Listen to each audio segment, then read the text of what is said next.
Hi, hello, வணக்கம். இந்த கர்த்தருடைய உயிர்த்தெழுந்த நாளிலே உங்களை சந்திப்பதில் மிக மிக சந்தோஷம் அடைகிறேன். வெளிப்படுத்தல் விசேஷம் 1:8 கர்த்தர் சொல்லுகிறார், மரித்தேன் ஆனால் சதா சர்வ காலமும் உயிரோடு இருக்கிறேன் என்று சொன்னார். மார்க் 16:2-6 வரை என்ன சொல்லுகிறது என்றால், காலையிலே சூரியோதயத்திலே மக்தலின் மரியாள் கர்த்தருடைய கல்லறைக்கு வந்தாள். அங்கு சூரியன் போல பிரகாசித்து கொண்டு ஆடையெல்லாம் வெள்ளையாக இருந்த தூதுவன் சொன்னார், நீங்கள் யாரை தேடுகிறீர்கள்? நசரேனாகிய இயேசுவை தேடுகிறீர்களா? மரித்தவரில் அவரை ஏன் தேடுகிறீர்கள்? அவர் உயிர்த்தெழுந்து விட்டார். நீங்கள் போய் அவருடைய சீஷர்களுக்கு சொல்லுங்கள் என்று சொல்லுகிறார் அந்த தூதுவனான. அப்படி உயிர்த்தெழுந்த தேவனை இன்று நாம் கொண்டாடுகிறோம். அவர் உயிர்த்தெழுதலின் வல்லமை ஒவ்வொருவர் மீதிலும் இறங்கட்டும், ஒவ்வொரு இடத்திலும் இறங்கட்டும். உங்கள் எல்லாவித பிரச்சனையிலும் எல்லாவித சூழ்நிலையிலும் அந்த உயிர்த்தெழுதலின் வல்லமை இறங்கி அதெல்லாம் பிரச்சனையெல்லாம் ஒழிந்து போகட்டும். அது என்னவாக இருந்தாலும் இன்றைக்கு உங்கள் வீட்டிலும் உங்கள்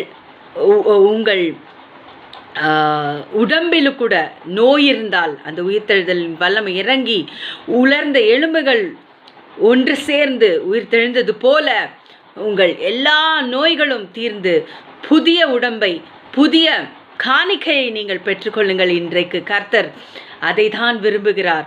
புதிய காணிக்கை உங்களுக்கு கொடுக்கிறார்.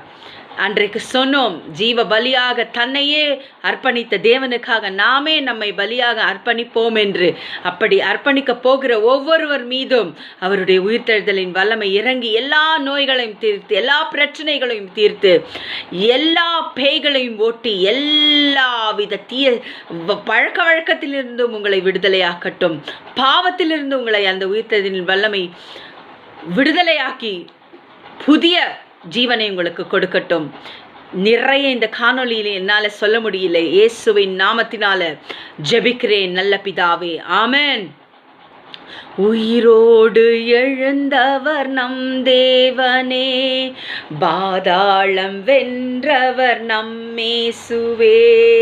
புதுபலன் அடைந்திட, சாட்சியாய் வாழ்ந்திட, நம் சாபங்கள் வென்றிட உயிரோடு எழுந்தாரே.